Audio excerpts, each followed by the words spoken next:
d'abord, je vous conseille de vous assurer que vous êtes sur le bon exercice. Depuis le menu Fenêtre, vous pouvez choisir l'exercice sur lequel vous réalisez votre clôture. Retrouvez également cet exercice dans la partie haute de l'application. Vous allez pouvoir aller dans le menu Traitement Sauvegarde fiscale des données et, première chose à réaliser une sauvegarde de votre base de données.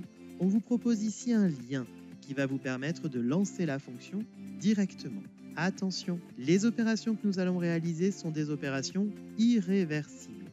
Le seul moyen de revenir en arrière, c'est de restaurer une sauvegarde. Continuons maintenant à découvrir la sauvegarde fiscale des données. On va d'abord réaliser les opérations périodiques, puis nous ferons les opérations annuelles. Pour les opérations périodiques, on va effectuer directement un certain nombre d'actions. Ces actions sont en général à réaliser tous les mois après la génération de la déclaration de taxes. On va pouvoir choisir ici dans notre exemple la fin de notre exercice et ici on a deux options possibles. Sauvegarder de nouveau les périodes précédentes si on souhaite régénérer la totalité de la sauvegarde fiscale des données et également imprimer les balances et grands livres mais uniquement de toute la période. Effectivement, en cochant cette case, on va pouvoir gagner en efficacité sur le traitement car sans cette option-là, le logiciel nous imprime une balance et un grand livre qui se cumulent tous les mois. Donc, on a 12 impressions pour chaque balance et chaque grand livre. Continuons. Ici, on va pouvoir clôturer tous les journaux de la période grâce à cette action. Enregistrer en PDF les impressions des journaux et enregistrer en PDF les grands livres, les balances, ainsi que générer le fichier FEC. La sauvegarde des documents se réalisera soit sur le répertoire de sauvegarde fiscale enregistré dans le menu Fenêtre, soit sur l'espace de stockage Office 365 si vous avez activé l'option Stockage et partage. Pour pouvoir dégriser le bouton Fin, je dois cocher la case indiquant que je valide la clôture des journaux de la période ainsi que tous les traitements effectués par la sauvegarde. Donc, vu que c'est ce que je dois faire et que j'ai bien fait une sauvegarde avant, je vais cocher la case et je vais pouvoir cliquer sur le bouton Fin. La sauvegarde fiscale des données est maintenant lancée.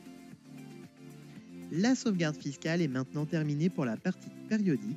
On va pouvoir passer à la sauvegarde fiscale annuelle. On va de nouveau dans le menu Traitement, Sauvegarde fiscale des données et on choisit cette fois-ci les opérations annuelles. On fait Suivant et ici, il nous est bien indiqué que l'exercice du 1er janvier au 31 décembre va être clôturé. Une fois que l'exercice est clôturé, il ne sera plus possible de saisir de nouvelles écritures et la modification et la suppression des écritures existantes seront également interdites. On fait Suivant. Donc, cette sauvegarde fiscale annuelle va nous enregistrer un journal général et un journal des événements légaux. Toutes les autres impressions qui sont obligatoires, les journaux, les grands livres, les balances ont déjà été générées par les traitements périodiques. Il va également générer un fichier FEC de clôture. On retrouve notre option sur l'emplacement du lieu de stockage et je dois de nouveau cocher la case indiquant que je valide la clôture de l'exercice ainsi que tous les traitements effectués par la sauvegarde. On va pouvoir cliquer sur le bouton Fin. Ça y est, la clôture de mon exercice est réalisée. Alors, que s'est-il passé?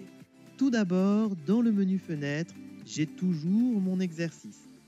Au niveau du menu Traitement et des journaux de saisie, les différentes clôtures périodiques ont clôturé les journaux dans lesquels des écritures étaient déjà présentes et m'ont également interdit de saisir de nouvelles écritures dans les journaux des périodes en question. Je vais également retrouver dans le menu Fichier Paramètres Société, au niveau du bouton Exercice, un cadenas devant l'exercice clôturé. Cela signifie bien que cet exercice est maintenant clôturé et qu'il n'y a plus aucune modification réalisable dessus. Comme vous l'avez remarqué, à la fin de la génération des différents traitements, le chemin du lieu de stockage était indiqué dans notre fenêtre. Allons voir ensemble ce qui se trouve à l'intérieur. Comme vous pouvez le voir, nous retrouvons dans notre répertoire d'archivage indiqué différents fichiers zip dans lesquels je vais pouvoir retrouver mes balances, mes grands livres, mes journaux, ainsi que mon ou mes fichiers FEC. Et voilà, c'est terminé. Vous savez maintenant comment on peut clôturer un exercice dans Sage 100 Comptabilité. Je suis sûr que cette fonction est maintenant beaucoup plus claire pour vous.